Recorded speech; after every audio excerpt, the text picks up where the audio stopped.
নবীর ইন্তেকালের পর নবীর স্ত্রীগণদের কি অন্য জায়গাতে বিয়ে করতে পেরেছিল? আজীবনের জন্য নবী জিন্দা, এই জন্য নবীর স্ত্রী বিবাহ বন্ধন থেকে আমরা মারা যাব, আমাদের বউ 4 মাস 10 দিন পর্যন্ত বউ থাকবে। এই জন্য স্বামী যদি মারা যায় স্ত্রী গোসল দিতে পারে। কি বললাম? কোনো একটা সময়ে অকারণে গোসল দেওয়ার প্রয়োজন নেই। গ্রামে যদি বুজুর্গ, গ্রামে যদি গোসল দেনেওয়ালা পুরুষ থাকে, স্বামী মারা গেলে তারাই দিবে। কিন্তু যদি এমন একটা পর্যায়ে, এমন একটা পরিস্থিতি, এমন একটা অবস্থানে পৌঁছে গিয়েছেন কেউ নেই গোসল দেওয়ার মতন, ওই ব্যক্তির স্ত্রী যদি থাকে স্ত্রী গোসল দিতে পারবে।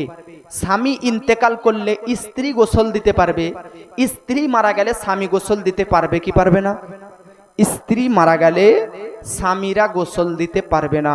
তার কারণ মারা যাওয়া মাত্র আপনার আর ওর সঙ্গে সম্পর্ক নেই। হ্যাঁ, আপনি মারা গেলে আপনার সঙ্গে এখনো 4 মাস 10 দিন সম্পর্ক আছে, তবে স্ত্রী মারা গেলে আর সম্পর্ক বিচ্ছিন্ন। এই জন্য স্বামী স্ত্রীকে টাচ করতে পারবে না, স্পর্শ করতে পারবে না, গোসল দিতে পারবে না। হ্যাঁ, স্বামী স্ত্রীর জানাজা কাঁধে নিতে পারবে, খাটলি কাঁধে নিতে পারবে, তবে স্বামী স্ত্রীকে কবরে নামাতেও পারবে, কিন্তু গোসল দিতে, টাচ করতে, কোনো কাপড় ছাড়া স্ত্রীর শরীরে হাত দিতে স্বামীর অনুমতি নেই। তবে স্বামী ইন্তেকাল করলে স্ত্রীর টাচ করার অধিকার রয়েছে। জোরে বলেন। মা বোনদেরকে আল্লাহ এত কিছু অধিকার দিয়েছে যেটা পুরুষদেরকে দেয়নি। মা বোনদেরকে আল্লাহ অনেক কিছু মাফ করেছে যেটা পুরুষদেরকে মাফ করেননি। হ্যাঁ, একজন বক্তা বক্তব্য রাখতেছে, ইসলাম নারীদেরকে কোনো সম্মানই দেয়নি। কেন? ইসলাম যদি নারীদেরকে সম্মান দিত তাহলে নারীদেরকে নবী বানাতো, মহিলাদেরকে রসুল বানাতো। মহিলাদেরকে নাবী না বানিয়ে, রসুল না বানিয়ে মহিলারা কোনো মসজিদের ইমাম হয়েছে? জোরে বলেন। মসজিদে কোনো ইমাম হয়েছে? মহিলাদেরকে ইমামত দেওয়া হয়নি, নবুয়ত দেওয়া হয়নি, রিসালাত দেওয়া হয়নি। অতএব ইসলাম নারীদেরকে যদি সম্মান দিত তাহলে মহিলারা নিশ্চয় ইমামতির দায়িত্ব পেত, নবী হতো, রসুল হতো। আমি বললাম পাগলা বুকা, এটাই দেখলি যে মহিলারা নবী রসুল ইমাম হয়নি। নারীদেরকে ইসলাম ধর্ম যতটা সম্মান দিয়েছে পৃথিবীর মধ্যে আর অন্য কোন জাতি নারীদেরকে সম্মান দেয়নি। তার কারণ নারীরা ইমাম তো হয়নি, নারীরা নবী তো হয়নি, নারীরা রসুল তো হয়নি, কিন্তু পৃথিবীর মধ্যে সব নবী, সব রসুল, সব ইমামদের মা আল্লাহ নারীদেরকে বানিয়েছে। জোরে বলেন। নারীদেরকে আল্লাহ নবী রসুল তো বানায়নি, নারীদেরকে গৌস কুতুব তো বানায়নি, নারীদেরকে তো ইমাম বানায়নি, কিন্তু প্রত্যেকটি গৌস কুতুব আব্দাল পীর মাশাইখদের জান্নাত মায়ের পায়ের তলায় রেখে দিয়েছে। বড় মসজিদের ইমাম হও, তোমার জান্নাত ওই মায়ের পায়ের নিচে। আজকে ছোট মসজিদের ইমাম হও, তোমার জান্নাত ওই মায়ের পায়ের নিচে। শোনো, আজ মসজিদুল হারামের ইমাম হও, তাও তোমার জান্নাত মায়ের পায়ের নিচে। মসজিদে নববীর ইমাম হও, তবুও তোমার জান্নাত মায়ের পায়ের নিচে। ফিলিস্তিনের বাইতুল মুকাদ্দাসের ইমাম হও, যতই বড় মসজিদ, যতই বড় উচ্চ স্থানের পৌঁছে যাও না কেন, তোমার জান্নাত ওই মায়ের পায়ের নিচেই রয়েছে। জোরে বলেন। এজন্য মায়েদেরকে যতটা সম্মান ইসলাম দিয়েছে আর অন্য কোন জাতি দিতে পেরেছে? মা বোনরা, আপনাদের ওপর আল্লাহ জুমার নামাজ মাফ করে দিয়েছে, মায়েদের ওপর আল্লাহ ঈদের নামাজ, ঈদুল ফিতরের নামাজ মাফ, মায়েদের ওপর কুরবানির নামাজ মাফ, মায়েদের ওপর জানাজার নামাজ মাফ করে দিয়েছে। সুবহানাল্লাহ। আপনার ওপর ঈদের নামাজ পড়া ওয়াজিব রয়েছে, আপনার ওপর বকরা ঈদের নামাজ পড়া ওয়াজিব রয়েছে, আপনার ওপর জুমার নামাজ পড়া ফরজ রয়েছে, আপনার ওপর জানাজার নামাজ পড়া ফারজে কিফায়া রয়েছে, কিন্তু এগুলো আমার মা এবং বোনদের জন্য আল্লাহ পাক মাফ করে দিয়েছে। জোরে বলেন। আর মহব্বতে বলেন। এজন্য মা বোনদেরকে আল্লাহ অনেক কিছু অফার দিয়েছে, মা বোনদেরকে অনেক সম্মান দিয়েছে। তবে হ্যাঁ, মা আপনারা এই সম্মান পেয়েছেন কার কারণে এটাও তো জানতে হবে। আপনারা এই মর্যাদা উপলব্ধি করেছেন কার কারণে, কার মাধ্যমে? তো আপনাদেরকে বলে দিই, নারীদের সম্মান আল্লাহ পাক বাড়িয়েছেন আমার আপনার নবীর ওসিলাতে। মা বোনরা একবার সুবহানাল্লাহ বলেন। নারীদের সম্মান বাড়িয়েছে কে? জোরে বলুন কে? আল্লাহ বাড়িয়েছে। কার কারণে নারীদের সম্মান বাড়িয়েছে? নবীজির কারণার্থে। আমার নবীজি যখন পৃথিবীতে আসেননি 571 খ্রিস্টাব্দে, এখন চলছে 2025 খ্রিস্টাব্দ, 571 খ্রিস্টাব্দে আমার নবী আসলেন। নারীদের সম্মান, আল্লাহু আকবার, কোথায় ছিল? জিন্দা যদি মেয়ে জন্ম নিত, জিন্দা মেয়েদেরকে দাফন করে দেওয়া হতো। নারীদেরকে এতটা তুচ্ছ মনে করা হতো আরবে। স্বামী মারা গেলে স্ত্রীকে আজকে স্বামীর মৃত্যুর কারণ মনে করা হতো। স্বামীর সঙ্গে স্ত্রীকেও আগুনে পুড়িয়ে দেওয়া হতো। স্বামীর সঙ্গে জিন্দা স্ত্রীকে দাফন করে দেওয়া হতো। বাবাজি, নবীজি পৃথিবীতে আসার আগে নারীদের সম্মান, নারীদের মর্যাদা, নারীদের পাওয়ার, নারীদের মর্যাদা ছিল না। যদি কোনো মেয়ে হয়ে জন্ম নিত আরবের বুকে নবীজির পৃথিবীতে আসার আগে, ওই নারীদের সম্মান আজকে এতটা নিচু তুচ্ছ মনে করা হতো। মেয়ে জাতিকে আজকে দাফন করা হতো, মেয়েদেরকে কুলাঙ্গার মনে করা হতো, মেয়েদেরকে আজকে অসৌভাগ্যবান বলা হতো, মেয়েদেরকে আজকে সংসারের অবনতি মনে করা হতো। আজ আল্লাহর নবী পৃথিবীতে আসার পর ওই মেয়েদের সম্মান এতটা বানিয়েছে, এতটা বানিয়েছে যে মেয়ে হয়ে জন্ম নিলে আল্লাহর কাছে সেই মেয়ে হচ্ছে রহমত। জোরে বলেন। মেয়েদের সম্মান এত বাড়িয়েছে, জন্ম নিলে ওই মেয়ে রহমত। ওই মেয়ে বড় হয়ে যখন কোন স্বামীর বাড়িতে স্ত্রী হয়ে যাবে, ওই স্ত্রী স্বামীর জন্য হয়ে যাবে নিয়ামত। জোরে বলেন। ওই মেয়ে যখন শ্বশুর বাড়ি যাবে, শ্বশুরের জন্য ওই মেয়ে হয়ে যাবে আমানত। ওই মেয়ে যখন মা হয়ে যাবে, তখন তার পায়ের নিচে হয়ে যাবে জান্নাত। এই জোরে বলেন। অতএব নারীদের মর্যাদা, মহিলাদের সম্মান আমার আপনার নবীজি বাড়িয়েছেন। জোরে বলেন। জান্নাত ভরা ফেরেশতারা দরুদ পড়ে গাহি নারা, সর্বশ্রেষ্ঠী খুশিতে মাতিওয়ারা, এলেন মা মিনারি রাজি দুলারা, এলেন মা মিনারি রাজি দুলারা। কুফর জুলিমা তে দুনিয়া ছিল জি ভরে, জিন্দা মেয়ে কে পোতে দিত কবরে। কুফর জুলমাতের অন্ধকারে এ দুনিয়া ছিল ভরে, জিন্দা মেয়ে কে পোতে দিত কবরে। সারা জগতের ইহুদিরা গে হে শোনায়, সারা জগতের বর্মরা গে হে শোনায়, স্বামীর মরণে স্ত্রী জীবন হারায়, স্বামীর মরণে স্ত্রী জীবন হারায়। আর হবে না অত্যাচার, এলেন না বিয়ে মুখতার, আর হবে না অত্যাচার, এলেন না বিয়ে মুখতার, আর হবে না অত্যাচার, এলেন না বিয়ে মুখতার। হাতে নিয়ে 30 পারা কোরআন, এলো মা আমিনার রাজি দুলারা, এলো মা আমিনারি রাজি দুলারা। জান্নাত ভরা ফেরেশতারা দরুদ পড়ে গাহি নারা, সর্বসৃষ্টি খুশিতে মাতিওয়ারা, এলো মা আমিনার রাজি দুলারা। জোরে বলে ইয়া আলী, ইয়া আলী।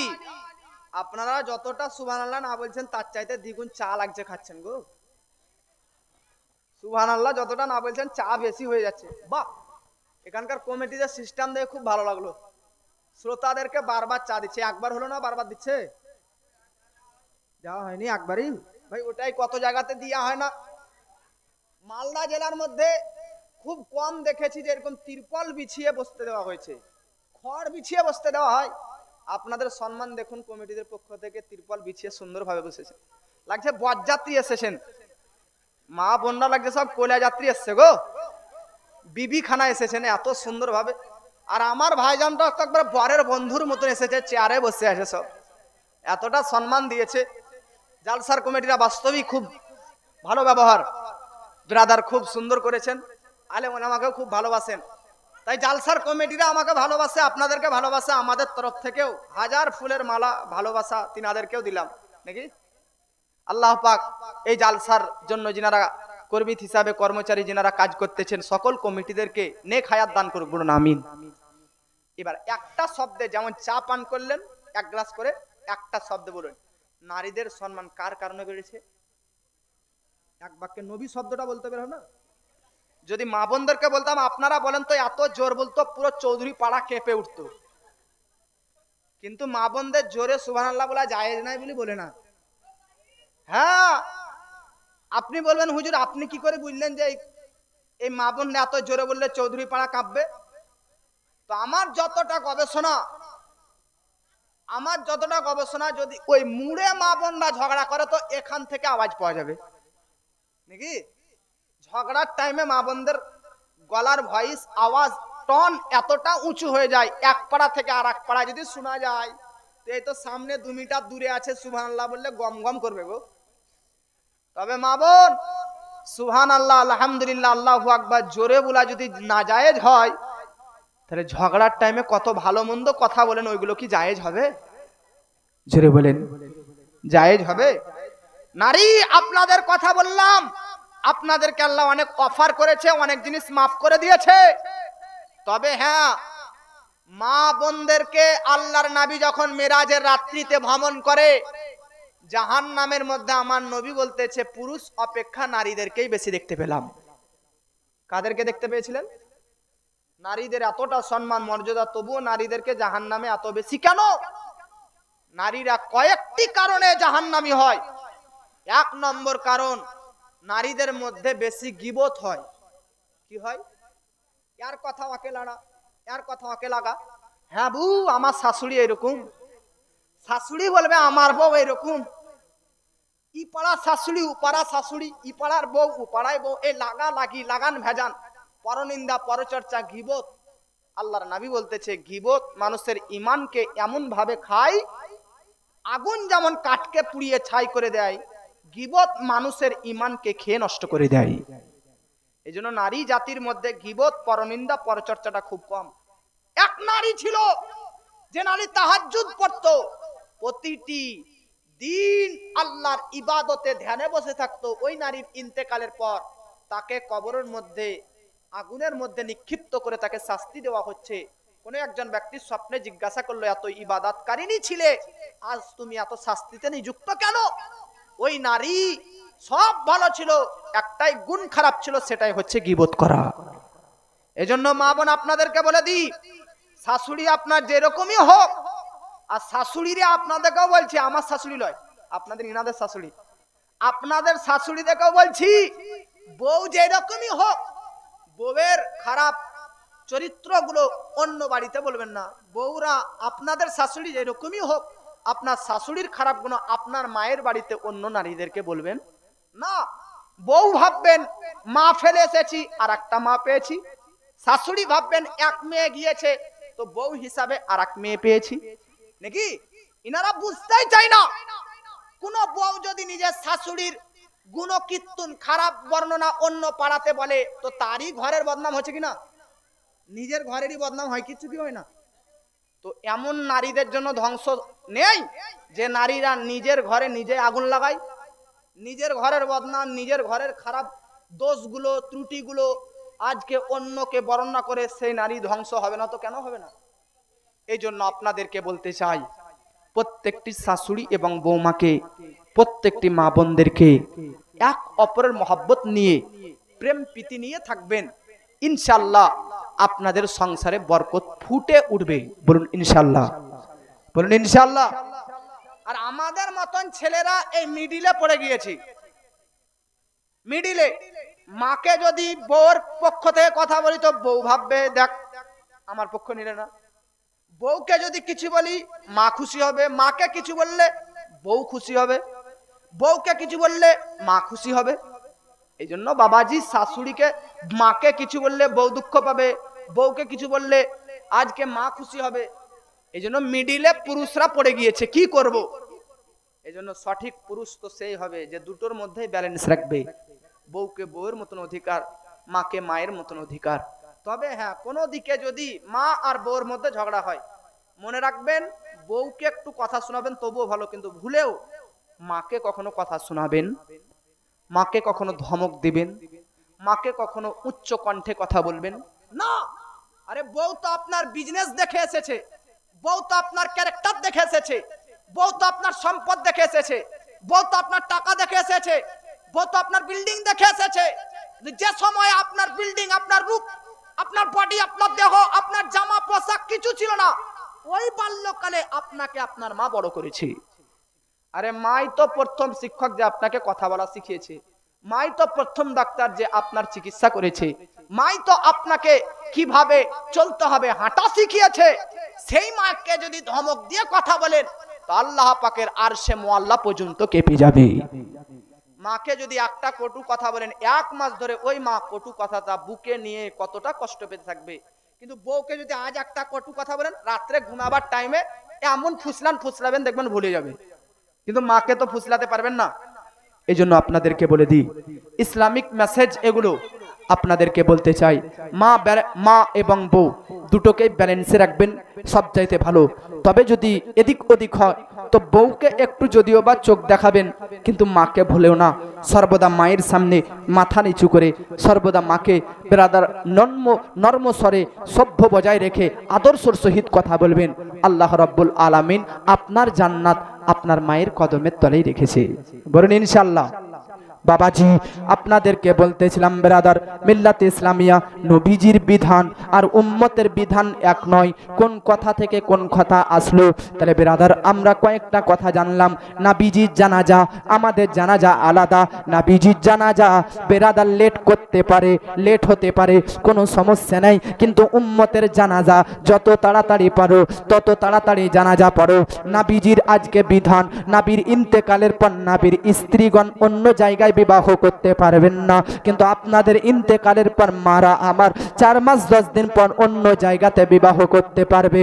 আপনার নামাজ 5 ওয়াক্ত, নবীজির নামাজ 6 ওয়াক্ত, আপনার কালেমা লা ইলাহা ইল্লাল্লাহ মুহাম্মাদুর রাসূলুল্লাহ, নবীজির কালমা লা ইলাহা ইল্লাল্লাহ ইন্নী বা আনা মুহাম্মাদুর রাসূলুল্লাহ। আপনার কালেমা নবীর কালেমা এক নয়, আপনার নামাজ নবীর নামাজ এক নয়, আপনার হজ আপনার যাকাত নবীজির যাকাত নয়। কেন? আপনার ওপর যাকাত ফরজ ধনী হলে, কিন্তু আমার নবীজির ওপর যাকাত ফরজ ছিল না। জোরে বলেন। নবীজির ওপর যাকাতের সিস্টেম ছিল না, উম্মতের ওপর যাকাত ফরজ, কিন্তু নবীজির ওপর যাকাত ফরজ ছিল। এই জোরে বলেন, নবীজির ওপর যাকাত ফরজ ছিল না, কিন্তু উম্মতের ওপর যাকাত ফরজ। আজ আমাদের মধ্যে যাকাত ফরজ, তবু আমরা অনেকেই যাকাত দিই না। এটা একটা সুবর্ণ সুযোগ আপনাদের মধ্যে চলে এসেছে। মনে রাখবেন, নবীর কোন সিস্টেম আমাদের সিস্টেমের সঙ্গে অ্যাডজাস্ট নয়, মেল নয়। নবীর বিধান আলাদা, উম্মতের বিধান কি আলাদা। কোথায় ছিলাম, এবার আসুন। নবীর ইন্তেকাল হলো, ইন্তেকাল করার 2 দিন পর দাফন হলো, কিন্তু নবীজির ওই যে গাধা, মনে আছে তো? ওই যে গাধা, নামটা একটু আপনারা বলতে পারবেন? কি বলেছিলাম? ইয়া ওয়াকাফ চা খেলেন আপনারা, এটা মনে আছে? নবীজির যে গাধাটার কথা বলতে বলতে এত দূর এলো, ওই গাধার নাম কি বলেছিলাম? ইয়া, বাহ কি বললাম? ইয়াফুর। হ্যাঁ, ইয়াফুর। এই গাধাটা নবীজির দরবারে কিভাবে থাকতো? কোন সাহাবীকে ডাকতো, তো এই গাধাটা তার বাড়িতে গিয়ে আওয়াজ দিত, সাহাবী বুঝতো যে নবী দেখছেন নাকি। গাধাটার ইচ্ছা কি ছিল? যে নবী আপনার পর আর কেউ যেন আমার পিঠে চাপবে না। হ্যাঁ, চাপবে না। নবীজির ইন্তেকালের 3 দিন পর ওই গাধাকে খুঁজে পাওয়া যায়নি। কোথায় আছে কেউ খুঁজে পায়নি। নবীজির ইন্তেকালের তো এরকমই 2 দিন পর নবীজির দাফন ও কাফন হয়। নবীজির ইন্তেকালের 3 দিন পর ওই গাধাটাকে খোঁজ করার জন্য সাহাবায়ে কেরাম এদিক ওদিক তালাশ করার জন্য, খোঁজাখুঁজি করতে লাগে। আশেপাশে গ্রাম পাড়া প্রতিবেশী, এদিক ওদিক, এ গ্রাম এ এলাকা এ শহর ও শহর করতে হঠাৎ করে একটা ইহুদির বাড়িতে জিজ্ঞাসা করে যে, ও ইহুদি, তোমরা কি নবীজির এই কালারের এই রঙের গাধা কি দেখেছো? ওই ইহুদি বলতেছে, তোমরা যে কালার, যে রঙের, যে হাইটের গাধার কথা বলতেছো, ওই গাধাটা আজ 3 দিন থেকে ওই যে দূরে একটা কুয়া দেখতেছো, কুয়া, কুয়া বুঝেন, কুয়া দেখতেছো, ইন্দ্রা কুয়া, আমাদের ইন্দ্রা বলে, আপনার এদিকে খাল, এদিকে কুয়া বলেন, অনেকে খাল, অনেকে বিল, অনেকে গর্ত, যাই মনে করেন। বাবাজি নবীজির সাহাবীদেরকে বলতেছে, ওই ইহুদি, ওই যে দূরে একটা কুয়া বা খাল বা বিল দেখতেছো, ওই খালের সামনে, ওই বিলের সামনে, ওই ইন্দ্রার সামনে, ওই কুয়ার সামনে ওই গাধাটা 3 দিন পর্যন্ত আসে, আর তার চোখ দিয়ে পানি ঝরাতে থাকে। এত পানি ঝরিয়েছে মনে হচ্ছে সমুদ্রের বন্যা বইতেছে। বাবাজি আপনি তো জানেন না, ওই গাধা নবীজির পৃথিবী থেকে ইন্তেকাল করে যাওয়াটা সহ্য করতে পারেননি, তাই পানি এত ঝরিয়েছে, 3 দিন পর্যন্ত ঝরিয়েছে। নবীজির সাহাবাগণ জিজ্ঞাসা করতেছে, আজকে কোথায় দেখেছো বলো? তো ইহুদি বলতেছে, 3 দিন পর্যন্ত, 3 দিন যাবত কান্না করতে করতে করতে আজকেই ওই গাধা ওই কুয়োর মধ্যে জান দিয়ে, প্রাণ দিয়ে আত্মহত্যা করে মারা গিয়েছে। সাহাবা বলতেছে, ওই ইহুদি তোমরা কি জানো গাধাটা কার জন্য, কি কারণে কাঁদছিল? ইহুদি বলতেছে, কে জানে কি কারণে। নবীর সাহাবাগণ বলতেছে, ওই গাধাটা এই যুগের নবী মুহাম্মদ আরবি সাল্লাল্লাহু আলাইহি ওয়াসাল্লামের ইন্তেকাল হয়ে যাবা, পৃথিবী থেকে পর্দা গ্রহণ করাটা সহ্য করতে পারেনি, তাই কান্না করতেছিল। শেষ পর্যন্ত নবীজির পৃথিবী থেকে চলে যাওয়াটা সহ্য না করতে পেরে আঘাতে নিজের প্রাণ পর্যন্ত হারিয়ে দেয়। তাই বাবাজি একটা কথা মাথায় রাখুন, গাধা যদি নবীর ইন্তেকাল সহ্য না করতে পেরে এতটা দুর্বল হয়ে যায়, জান প্রাণ পর্যন্ত বিলীন করে দেয়, বলুন নবীজির বেটি, নবীজির কাছের সাহাবীদেরকে কতটা কষ্ট হয়েছে। গাধা যদি এত কষ্ট সহ্য করতে না পারেছে, নবীজির সাহাবাদেরকে কত কষ্ট হয়েছে। কিন্তু উনারা তো সাহাবী ছিলেন, মানুষ ছিলেন, উনারা তো আত্মহত্যা করতে পারেন না, জান দিতে পারেন না। ও গাধা তো গাধা, জান দিয়ে দিয়েছে। ওগো বাবাজি নবীজির বেটি মা ফাতিমা জাহরা, নবীজির 4টা বেটি, 3টি বেটা ছিল। একটা বেটার নাম আব্দুল্লাহ, একটা বেটা ইব্রাহিম, একটা বেটার নাম কাসিম, 4টা মেয়ের নাম, একটা মেয়ের নাম জাইনাব, একটা মেয়ের নাম উম্মে কুলসুম, একটা মেয়ের নাম রুকাইয়া, একটা মেয়ের নাম মা ফাতেমা। একটা কথা মনে রাখবেন, নবীজির ইন্তেকালের আগে নবীজির 7টা ছেলে মেয়ের মধ্যে 6টা ছেলে মেয়ে ইন্তেকাল করে গিয়েছিল, শুধু একটাই ছিল মা ফাতেমা। মা ফাতেমা এক মেয়ে, যে নবীর ইন্তেকালের 6 মাস পর ইন্তেকাল হয়েছে। মা ফাতেমা নবীর ইন্তেকাল করার পর 6 মাস পর্যন্ত মুখে পর্যন্ত একটা হাসি আসেনি। বাপকে তো মেয়েরা বেশি ভালোবাসে, ছেলের চাইতে মেয়েরা বেশি আব্বাকে ভালোবাসে, দরদি মেয়েরা বেশি হয়। মা ফাতেমা নবীর ইন্তেকাল এতটা সহ্য করতে পারেনি যে তিনার মুখে হাসি পর্যন্ত আসেনি। উমর ফারুক বলতেছে, কেউ যদি বলো যে নবী ইন্তেকাল করেছে, তো তার দেহ থেকে তার মাথাটাই আমি আলাদা করে দেব। আজ আমাদের অন্তরে, আমাদের মধ্যে নবীজির এই ইন্তেকাল করা কোনো কিছু যাই আসে না, কোনো কিছু মনে আসে না। কিন্তু সাহাবাগণ নবীর ইন্তেকালে এতটা কষ্ট পেয়েছে, এতটা কষ্ট। বেলালে হাবসি, সাহাবী রাসূল বেলালে হাবসি তো মদিনায় ছেড়ে দিয়েছিলেন। কেন? কারণ যেদিকে তাকায় নবীজির স্মৃতি বেলালে হাবসিকে নবীর স্মরণ করিয়ে দেয়। বেলালে হাবসি ওই স্মৃতি, নবীর স্মৃতি দেখে আর থাকতে পারে না, তাই মদিনা ছেড়ে দিয়েছিলেন। একদিন বেলালে হাবসি খুব সেজে গুজে আনন্দ খুশি উল্লাসিতার সহিত মদিনায় ফিরে এসেছেন। জিজ্ঞাসাবাদীরা জিজ্ঞাসা করলো, বেলাল খুব তো এতদিন তুমি সাজন গুজুন করা তো ছেড়ে দিয়েছিলে, আজ এত আনন্দ কেন? বেলাল বলতেছে, আর কিছুক্ষণ পর আমার ইন্তেকাল হবে, আর কবরের মধ্যে ডাইরেক্ট নবীকে দেখতে পাবো, এই খুশিতে আল্লাহসি করতেছি। এই জন্য আশিকে রসুল মুমিন ব্যক্তিদের জন্য মৃত্যুটা ভয়ঙ্কর নয়, মৃত্যুটা আশ্চর্য নয়। আশিকে রসুলদের জন্য মৃত্যুটা আনন্দের বিষয়। কারণ মৃত্যুই এমন একটা মাধ্যম, মৃত্যুই এমন একটা দেওয়াল, মৃত্যুই এমন একটা পর্দা, যে মৃত্যুর পর্দা উঠে গেলে কবরে ডাইরেক্টলি ফেস টু ফেস, সামনাসামনি নবীকে দেখতে পাবেন। জোরে বলেন। এখনো নবীজির আদর্শ আমাদেরকে ফলো করা উচিত কি উচিত না? এই জোরে বলেন হ্যাঁ না? ফলো করা উচিত কি উচিত না? তবে আপনাদেরকে একটা কথা বলে দিই, কোথা থেকে কোথা। নাবিজির ঘোড়া 20টি বলেছিলাম কিনা? নাবিজির খচ্চর 6টা, নাবিজির গাধা 2 থেকে 4টা, নাবিজির উট 2 থেকে 3টি। একটা উটের নাম বলছি মুক্তাসাব। নাবিজির একটা উটনি, কয়টি উটনি ছিল? নাবিজির উটনি ছিল 25টা। কটা উটনি? তাহলে ভাবুন, অন্য কিছু বাদ দিলাম, 25টি উটনি, 20টি গাধা, 6টা খচ্চর, গাধা 6টা খচ্চর, 20টি ঘোড়া, তারপরে 25টি উটনি, তারপরে খচ্চর 6টি, এদিকে 2-4টা গাধা, 2-4টা উট, এই সবগুলোকে যদি বিক্রি করে দেওয়া হয় কত লাখ টাকা হবে ভাই? কয়েক লাখ হবে কি হবে না? তাহলে আমরা জানলাম নবীজি গরিব ছিলেন না। নবী তো গোটা দুনিয়ার মালিক। নবী গরিব ছিলেন না, তবে গরিব থাকাটা পছন্দ করতেন। জোরে বলেন। গরিব ছিলেন না, তবে গরিব থাকাটা কি? নবীজি একদম গরিব এটা বলবেন না, নবী গরিব ছিলেন না, তিনি গরিব থাকাটা পছন্দ করতেন। নবীজি নিজের কাছে কিছু রাখতেন না, সব বিলীন করে দিতেন। জোরে বলেন। নবীজি নিজে না খেয়ে অন্যকে খাওয়াতেন, নিজে না পান করে অন্যকে পান করাতেন, নিজে না পড়ে অন্যকে পরিধান করাতেন। এটা ছিল নবীজির আদর্শ। অতএব এই আদর্শ আমাদেরকে অবলম্বন করতে হবে। আমি আপনার মধ্যে আর কিছুক্ষণ বক্তব্য রাখবো, তার মধ্যে এই কথাটা আপনাদেরকে বলছিলাম যে নবীর চাচাইতো ভাই আব্দুল্লাহ ইবনে আব্বাস, ওই সাহাবী রাসূলের বাড়িতে একটা উট ছিল। উটের এই গলা দুপাট্টা, আপনারা কি বলেন? ছাগলের গলাতে দড়ি বেঁধে, ছুটিতে বেঁধে রাখেন না, ওটা কি বলেন? দড়ি?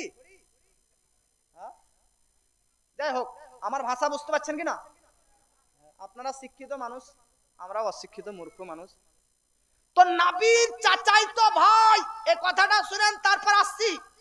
নবীর চাচাইতো ভাইয়ের বাড়িতে একটা উট, উটের গলাতে যে দুপাট্টা দড়ি বাঁধা থাকে, ওই দড়ি হারিয়ে গিয়েছিল। আপনাদের কোনো জিনিস হারিয়ে গেলে খোঁজ করেন কোথায়? বাজারে, মার্কেটে, বাড়িতে, ময়দানে, মাঠে, ঘাটে, রাস্তায়, এখানে ওখানে। সাহাবী রাসূলের উটের গলার দুপাট্টা হারিয়ে গেছে, ময়দানে, মাঠে, ঘাটে না খোঁজ করে কুরআনের মধ্যে খোঁজ করতেছেন। কেন? সাহাবী বলতেছে কুরআন এমন একটা কিতাব, গোটা দুনিয়ার সবকিছুই কুরআনে যখন আছে, আমার ঘরের উটের হারিয়ে যাওয়া গলার দড়িটাও কুরআনে নিশ্চয় থাকবে। জোরে বলেন। বক্তব্যের প্রথমে চলে আসুন, কি বলেছিলাম? কুরআনে সবকিছু আছে। তাই সাহাবীরা কিভাবে কুরআনকে পর্যবেক্ষণ করেছে, এইভাবে পর্যবেক্ষণ করেছে। এতটা তারা না জ্ঞানী ছিলেন, পণ্ডিত ছিলেন, যে কুরআন থেকে কোনো জিনিস হারিয়ে গেলে সেটাও কুরআন থেকে গবেষণা, রিসার্চ করে বার করে নিতেন। আর ওই কুরআনকে শুধু আমরা পড়ে নিলাম, পাঠ করে নিলাম, তেলাওয়াত করে নিলাম, বুঝার চেষ্টা করলাম না। এজন্য প্রত্যেকটা মা বোন আপনাদেরকে বলি, একটা করে সবার বাড়িতে কোরআনের তরজমা বই, কানজুল ঈমান রাখবেন। কোরআনের অনুবাদ বই একটা বাংলা কোরআনের রাখবেন। কোরআন ওই অনুবাদ বইয়ে কোরআনের আরবি লেখা থাকবে, নিচে বাংলা ট্রান্সলেট থাকবে। আপনি আরবি পড়বেন, ইচ্ছা অনুযায়ী কখনো কখনো তরজমা, অনুবাদ, অর্থগুলো পড়বেন, ট্রান্সলেট গুলো পড়বেন। এতে আপনার কোরআনও বোঝা হবে, কোরআনের আরবি তেলাওয়াত করার স্বভাবও পাওয়া যাবে। জোরে বলেন। বাবাজি, মিল্লাত ইসলামী আপনাদেরকে বলতে চাই, আমার আপনার নবীজি সাল্লাল্লাহু তাআলা আলাইহি ওয়াসাল্লামের উপর আল্লাহ পাক 27 নম্বর পারা সূরার নাম সূরা রহমান, আল্লাহ বলতেছে আর রহমান আল্লামাল কুরআন। এই কুরআন, যে কোরআনের মধ্যে সবকিছু আছে, এই কোরআনটা আল্লাহ নবীকে দান করে দিয়েছেন, নবীর প্রতি অবতীর্ণ করেছেন। জোরে বলেন।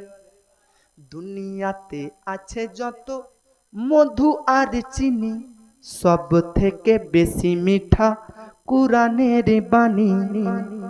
জোরে বলেন। দুনিয়াতে আছে যত মধু আর চিনি, সব থেকে বেশি মিঠা কোরআনের বাণী। শোনো না ওগো মুমিন মুমিনা, শোনো না ওগো মুমিন মুমিনা, এ কুরআন সব কিতাবের শিরোমণি। জোরে বলেন।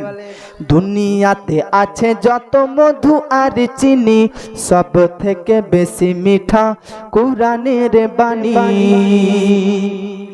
জিবরিল বলে মোর দিল বলে যায়, কোরআনের ঝিলমিল আলো শোভা পায় জিবরিল বলে মোর দিল বলে যায় কোরআনের ঝিলমিল আলো শোভা পায় আরশ ফারশ তলে কোরআনের সুর তোলে হে আরশ ফারশ তলে কোরআনের সুর তোলে কোরআনের মজা তাজা সব থেকে জানি দুনিয়াতে আছে যত মধু আর চিনি সব থেকে বেশি মিঠা কোরআনের বাণী জোরে বলে